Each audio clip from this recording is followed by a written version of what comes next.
give Tim a pat on the back. He won his 3rd championship yesterday. So he did good. He scared me, though. At the end of 3 regulation periods, the score was tied. So they go to a sudden death overtime. First person to score the points wins. So he pulled off a takedown at the end and finally won. But, man, I like going to Max more than the others because it's fun to see all the boys, from the different teams. They all get together and form friendships with other believers. And it's not like it used to be. The boys are all, when they're not wrestling, they're all huddled around their little electronic games, all playing, and they don't even care about what's going on. Okay, today, again, we're going to focus on Antiochus Epiphanes IV. He is, in my opinion, the Antichrist of the Old Testament. And we are going to look at him. I'm going to compare him with Antichrist as revealed in the New. And we will see, just kind of look at this guy as a man, what he did to the Jews, and how he persecuted them. Antichrist. Who is Antichrist? He is a man who will exalt himself above God. He puts himself in the place of God. He demands to be worshipped as God. And we see that this is the case with both of these individuals. Better find a spot where this won't tip over on me. I'm not doing good this morning. I've had 2 close calls. Maybe I better just sit down and let you take it, Neil. We'll put it over here. I'll put it here so that the next flute player, if it spills, will sit on a wet spot. All right, Daniel 8:11-14. Yea, he magnified himself even to the Prince of Hosts, and by him the daily sacrifice was taken away, and the place of his sanctuary was cast down, and a host was given him against the daily sacrifice by reason of transgression, and it cast down the truth to the ground, and it practiced and prospered. Then I heard one saint speaking, and another saint said unto that certain saint which spake, How long shall the vision concerning the daily sacrifice and the transgression of desolation be, let's see, I must have wrote that down wrong. Both the sanctuary and the house be both to be given, both the sanctuary and the host be trodden under foot. And he said unto me, Unto 2,300 days, then shall the sanctuary be cleansed. This is a direct reference to Antiochus IV. And again, in the latter time of their kingdom, when the transgressors are come to the full, the king of fierce countenance and understanding of dark sentences shall stand up, and in his power shall be mighty, but not by his own power. And he shall destroy wonderfully, and shall prosper and practice, and shall destroy the mighty and the holy people. And through his policy also he shall cause craft to prosper in his hand, and he shall magnify himself in his heart, and by peace shall destroy many. He shall also stand up against the prince of princes, but he shall be broken without hand. Daniel 11:31-32. For the ships of Shittim shall come against him. Therefore he shall be grieved and return and have indignation against the holy covenant. So shall he do. He shall even return and have intelligence with them that forsake the holy covenant. And arms shall stand on his part, and they shall pollute the sanctuary of strength, and shall take away the daily sacrifice. And they shall place the abomination that maketh desolate, and such as do wickedly against the covenant shall he corrupt by flatteries, but the people that do know their God shall be strong and do exploits. Then we go into 2 Thessalonians, we get another description of what Antichrist is going to be like. This is the spirit of Antichrist. It is the same spirit that Antiochus had. It's going to be the spirit in the man of sin, the son of perdition that we read about in Revelation. Let no man deceive you by any means, for that day shall not come except there come a falling away first, and that man of sin is revealed, the son of perdition, who opposeth and exalteth himself above all that is called God or that is worshipped, so that he as God sitteth in the temple of God, showing himself that he is God. In Revelations 13:5-8, and there was given unto him a mouth speaking great things and blasphemies, and power was given unto him to continue 42 months.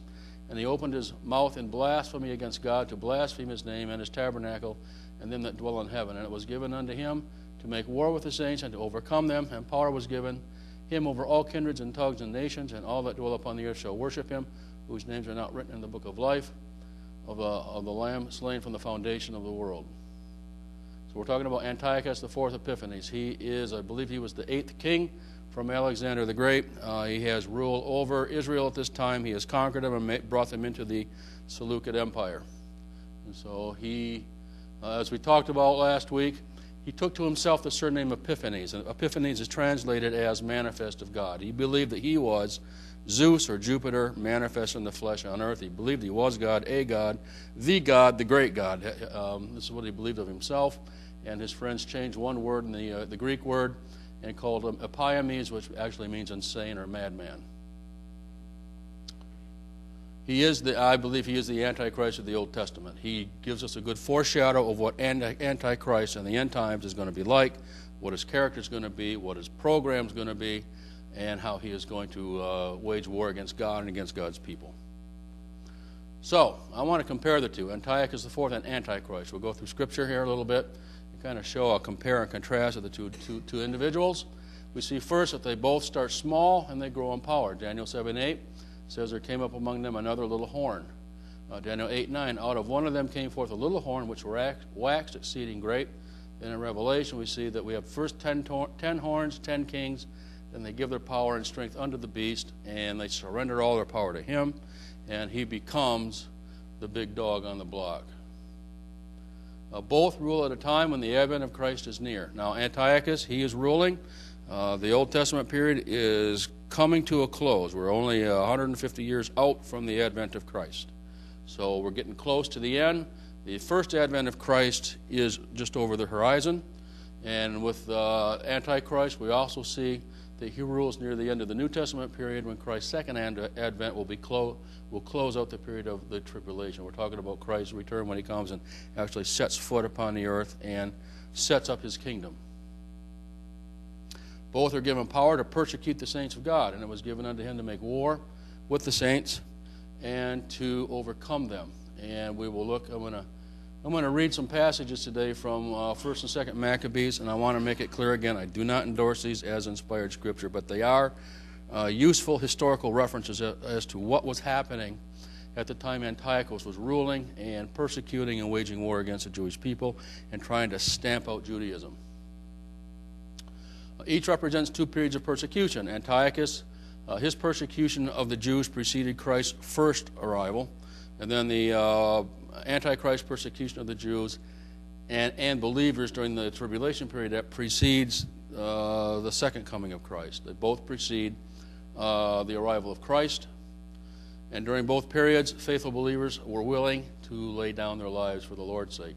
1st and 2nd Maccabees gives us several accounts of people who were persecuted and martyred because they would not sacrifice to the Greek gods. And then we see in Revelation 6:9, I saw under the altar the souls of them that were slain for the testimony they held for Christ. And Revelation 24, and I saw the souls of them that were beheaded for the witness of Jesus.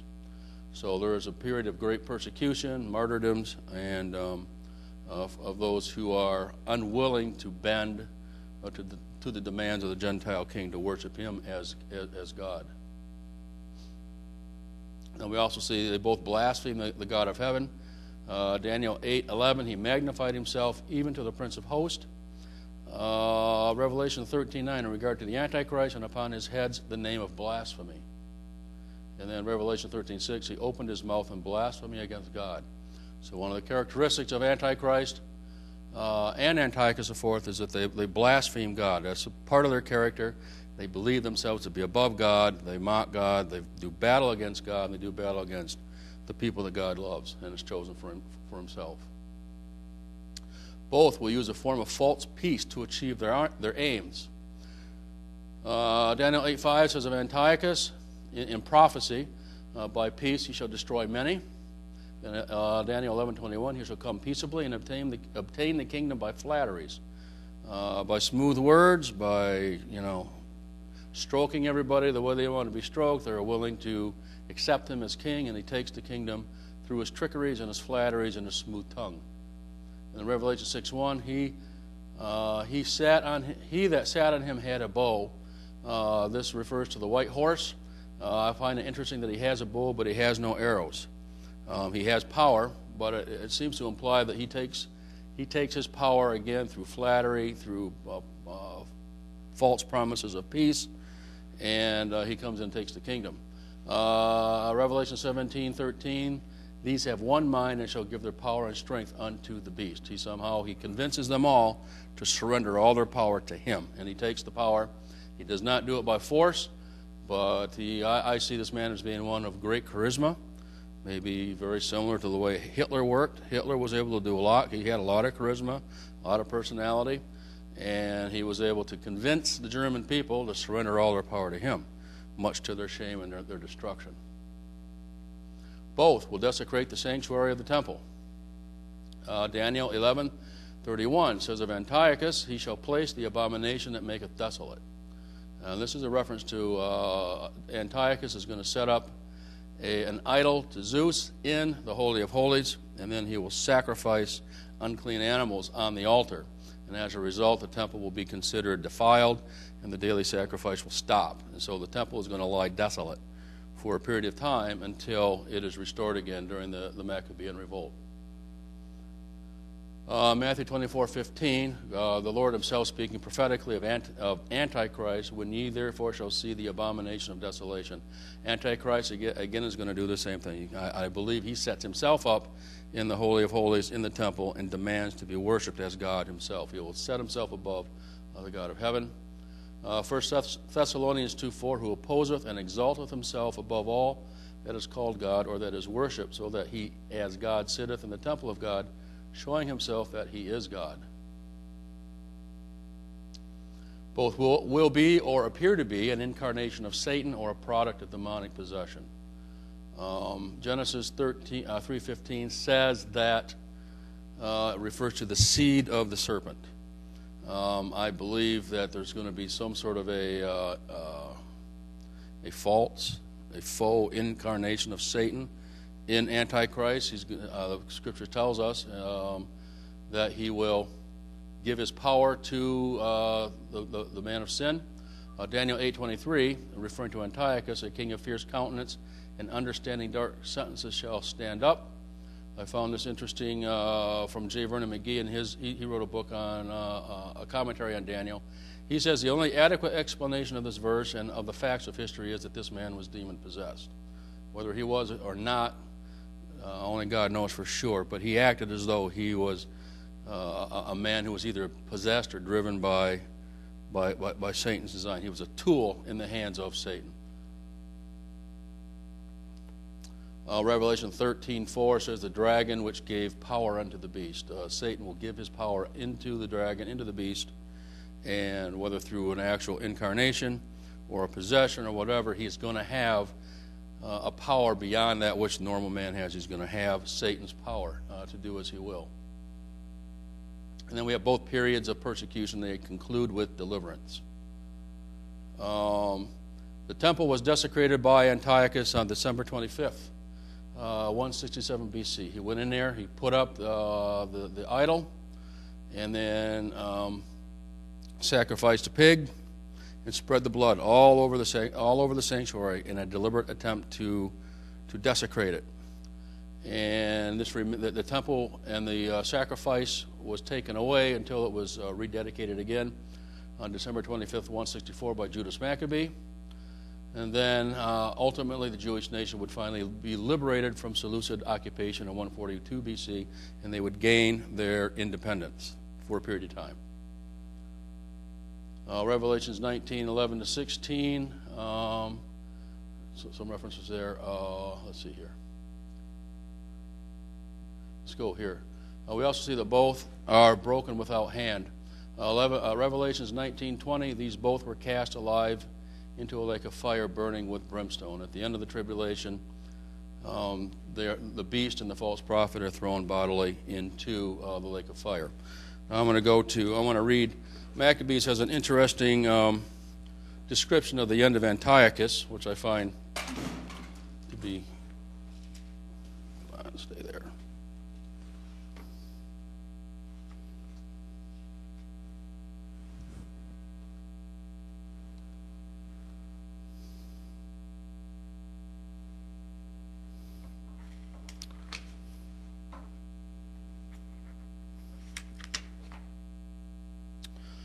We have here, at about that time, Antiochus with dishonor came out of the country of Persia.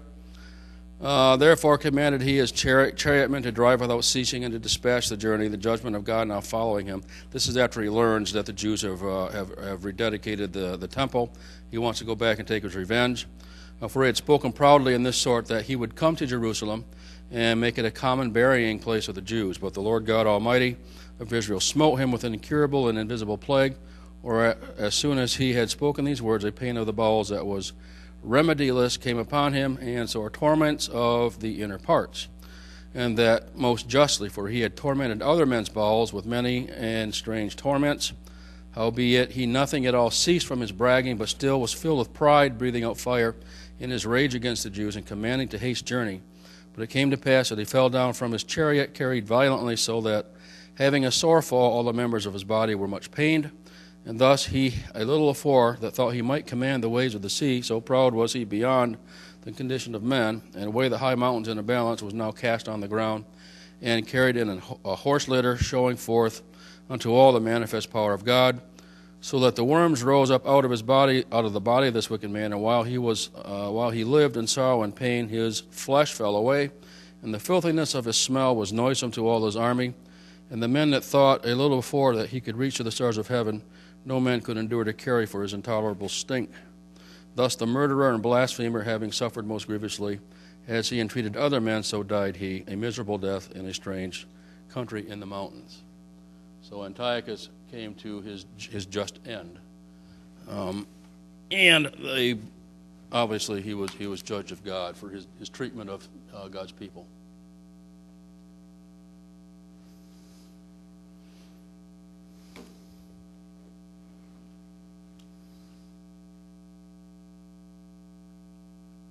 Okay, let's try this again.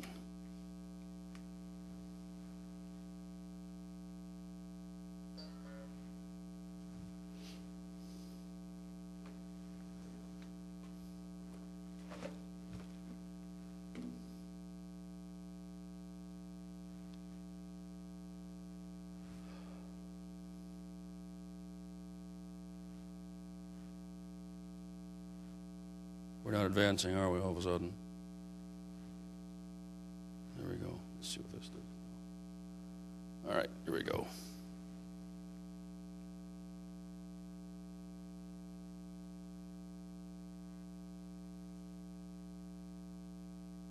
All right, so we're back to Antiochus. He rules from 175 to 164 BC. So his reign is about 11 years or so. He set out, remember, we talked last week, he set out in 168 BC for a second conquest of Egypt. While en route, he stopped in Jerusalem to settle a dispute over the position of the high priest. Ananias III was high priest at the time. He was considered to be a pious man and a lover of the law of God, but he was replaced in favor of his brother, Jason, who was a thoroughly Hellenized Jew, and was willing to sell himself out to Antiochus in order to accomplish his purposes in Israel. Menelaus was appointed by Antiochus IV after he offered a higher payment for the position. From this point forward, at least under the Seleucids, the position of high priest was one that went to the person who could pay the most money for the position.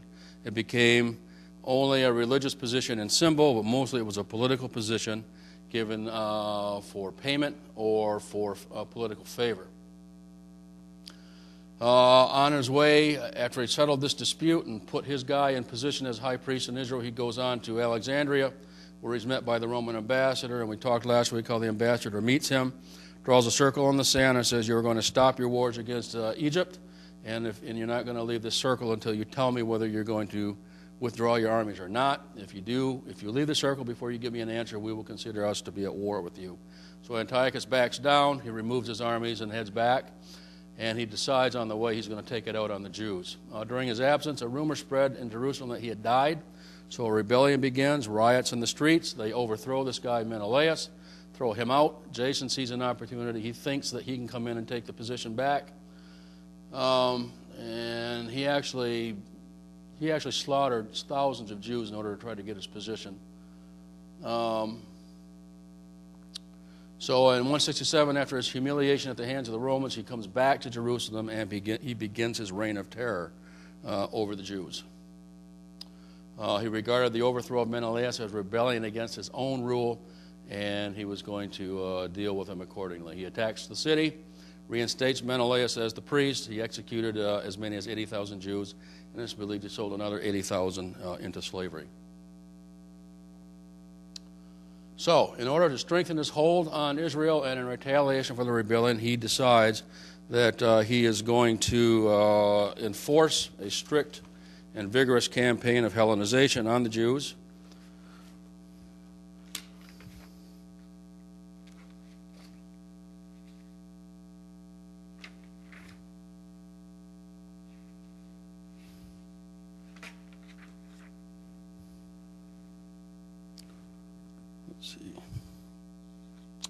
I'm not so familiar with Maccabees since I rarely read it, but now I'm having trouble finding what I want. But anyways, he issued a decree that everyone was to they were to cease being Jewish. They were required to start offering sacrifices to the Greek gods. So Jewish religious rites and traditions were outlawed under penalty of death. The observance of the Sabbath was no longer permitted. Circumcision was not to be permitted. Their traditional feast celebrations were also prohibited. Praying to God, praying to anybody other than Antiochus IV was also prohibited. And there was to be no public admission to being a Jew. So this is his first effort he's going to stamp out Judaism and replace it with forced Hellenism. He's going to force these people into his own culture and religion. All copies of the Torah and other sacred texts were sought out, and as many as could be found were torn up and burned. So this is one of the early efforts to eradicate the Word of God, but it was not entirely successful. Copies did survive. And then Jews were compelled to sacrifice to the Greek gods, particularly the god of Zeus, or the Romans called him Jupiter. He's the same god, Jupiter, Zeus. Those refusing to consent to the custom of the Greeks were put to death, and usually very horribly. The last Levitical sacrifice was performed in the temple on 24 Kislev, which corresponds with December 25th. This is when Antiochus went in and desecrated the temple. And then he commits the abomination of desolations the next day, which is the setting up of the god to Jupiter and the sacrifice of pigs on the sacred altar. And prior to the burning of the pigs, the blood of the pigs was scattered all around the temple in order to deliberately desecrate it and make it unusable for the Jews. He sets up the image of Zeus in the temple, sacrifice a pig and other unclean animals, sprayed the blood on all vessels, utensils, and anything considered to be sacred. Then he demanded that all Jews sacrifice to his image. When he's demanding that they sacrifice to Jupiter or Zeus, he believes that he is Zeus and Jupiter. Therefore, he's basically saying, you are sacrificing to me. I am God, and you're doing these sacrifices to me. His birthday was said to have been on this same day, and the Jews were required month by month on the same day, the 25th of every month. They were to sacrifice in honor of Antiochus the fourth as Zeus's physical incarnation on the earth. So we've already covered that. And he also declared himself to be God to the Jews. Now, unfortunately, there were many Jews who were willing to go along with this. And they were apostate Jews, and they were all too happy to abandon their Judaism and to side with Antiochus. Out of this group, the Sadducees are the Hellenized form of Jew. The Sadducees were Hellenized. They were perfectly willing to go along with Greek culture and to go along with the Hellenization of Israel. So each sacrifice and act of worship was actually viewed as a sacrifice and worship of Antiochus IV himself. In order to enforce his decrees, he sent an army into Jerusalem, and they went from village to village to village, demanding at every village that the leader of the village was to come out and do this symbolic sacrifice of the animal to himself or to Zeus. He also ordered the building of a Greek citadel that was called the Acra. He built it right next to the temple as an affront to the Jews, and all the plunder he took out of the temple he put in the citadel. He kept a garrison of Greek soldiers in this citadel, and it was a thorn in the side of the Jews for a long time, being right there in the middle of Jerusalem. He was able to control Jerusalem and work his will because of the strength of this citadel. Now, pious Jews resisted Antiochus and rebelled against it. And then we have the beginning of what's called the Maccabean Revolt. The Maccabean Revolt begins about 167 BC, and really the warfare continues for about 25 years or so, give or take a year. So if we go back again, let's see. Daniel 11:32, and such as do wickedly against the covenant shall he corrupt by flatteries, but the people that know their God shall be strong and do exploits, and they that understand among the people shall instruct many. If they shall fall by the sword, and by flame, by captivity, and by spoil many days. Now when they shall fall, they shall be holpen with a little help, but many shall cleave to them with flatteries, and some of them of understanding shall fall, to try them, and to purge them, and to make them wait even to the time of the end, because it is yet for a time appointed. So again, Daniel prophetically looks forward to this time when the Jews will do these exploits, and they will really win some pretty significant battles against the Seleucids. This revolt begins in the Jewish village of Modin in 167 BC. The representative of the king comes into the town and demands again that the leader of the village, who's a guy by the name of Mattathias, the Hasmonean, the Hasmonean dynasty will come out of his family, and he was required to sacrifice the pig to Zeus. He refuses to do so. And when he refuses to do so, a Hellenized Jew steps out of the crowd and says, I'm going to do it. So he goes forward to sacrifice the pig to Zeus. And Mattathias is so enraged by what he sees, he takes a knife, he stabs the Hellenized Jew on the altar, then he stabs the king's official, then he, let's see, let's go down here. He calls all the pious Jews to himself, and he and his sons flee into the mountains and go into the wilderness, where they will carry on a guerrilla warfare campaign against the Syrian armies. The youngest of his sons, Judah, was actually well renowned in battle. He is named by Mattathias as the leader of the army, and so they embark on a campaign of guerrilla warfare against the forces of Antiochus. Now, you look at the forces, you can see that the Lord was with them. The Jewish forces were said to have numbered no more than 12,000. I think that's a high estimate. Probably was considerably less than that. They were poorly trained, poorly equipped, vastly outnumbered. Antiochus' armies were usually around about 40,000. But they had the Jews had an advantage. If you look at a map of Jerusalem, the approaches to Jerusalem from the coastal road usually are through narrow valleys and canyons, and Israel is difficult to access.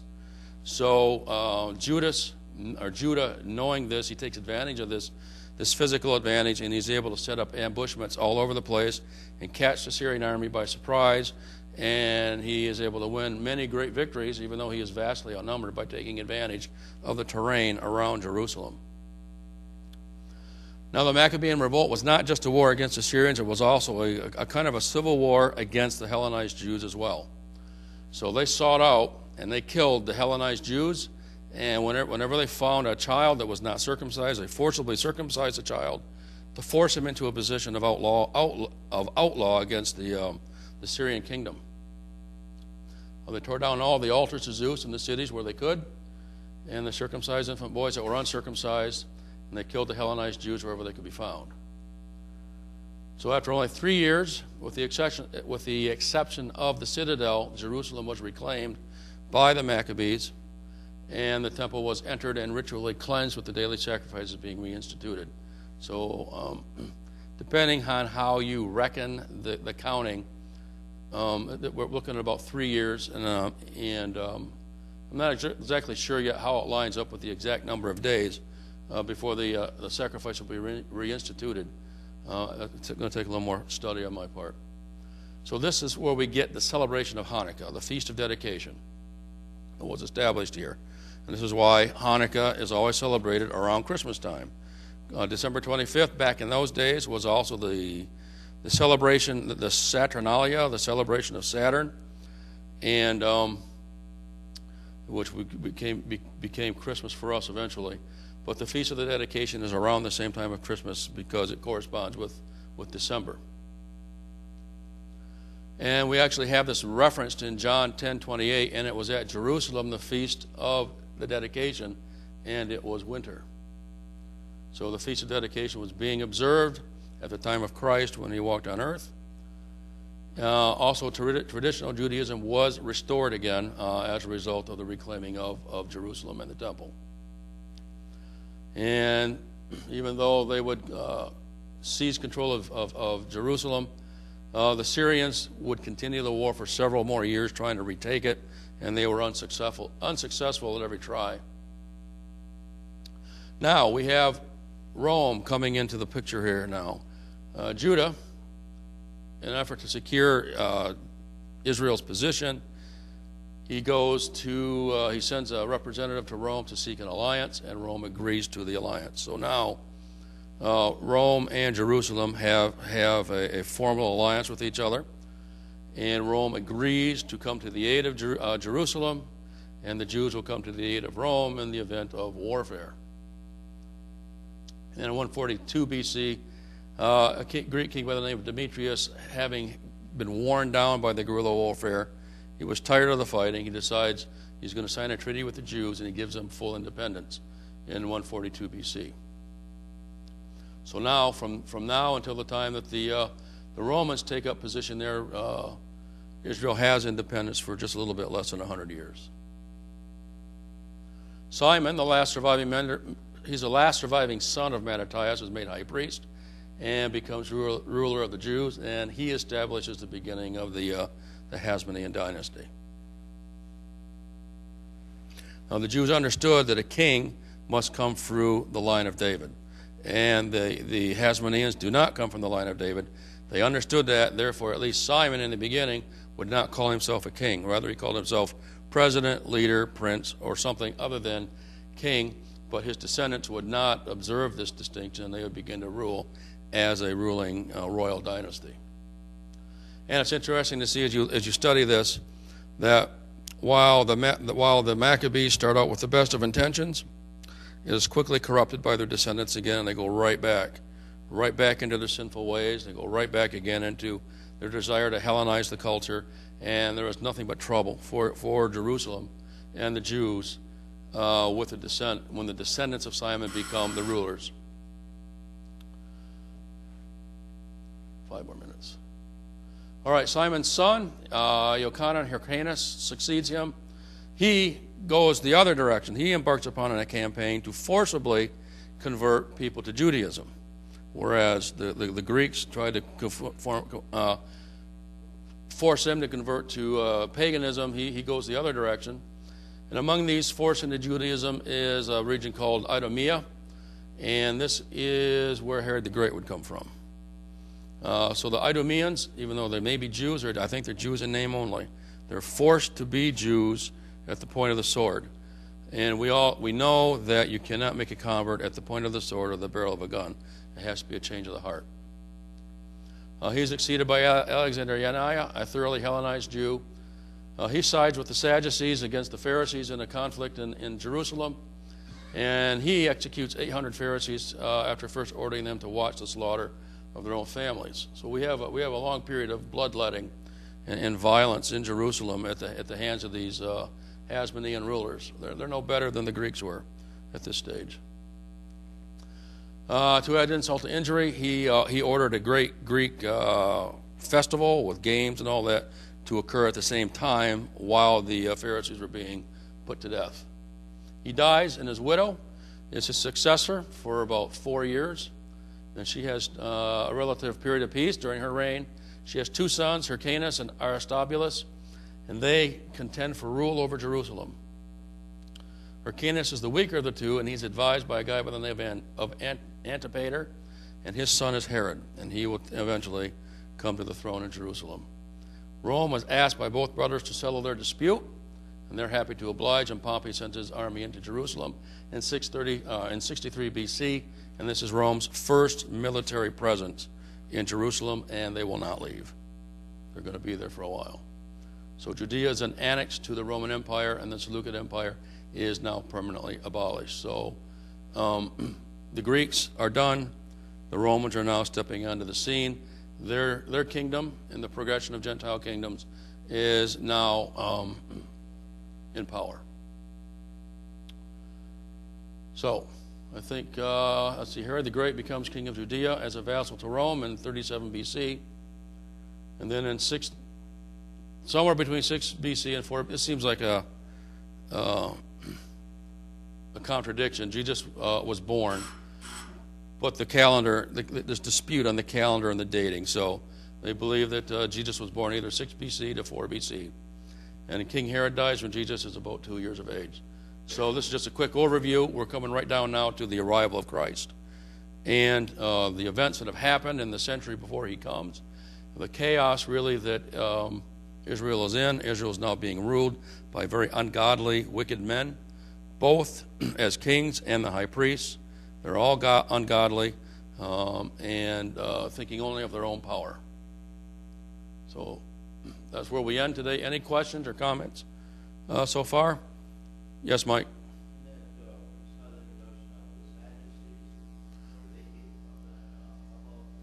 I'm going to get to that next week. I'm going to lay out what the Sadducees believed, where they came from, and we're going to start looking at Christ is coming on the scene now, and I'm going to look at who the Sadducees were, what they believed, who the Pharisees were, what they believed, and some of the different groups that Jesus contends with. They're all coming into existence during this period of time, and I'm going to spend some time looking at that. So,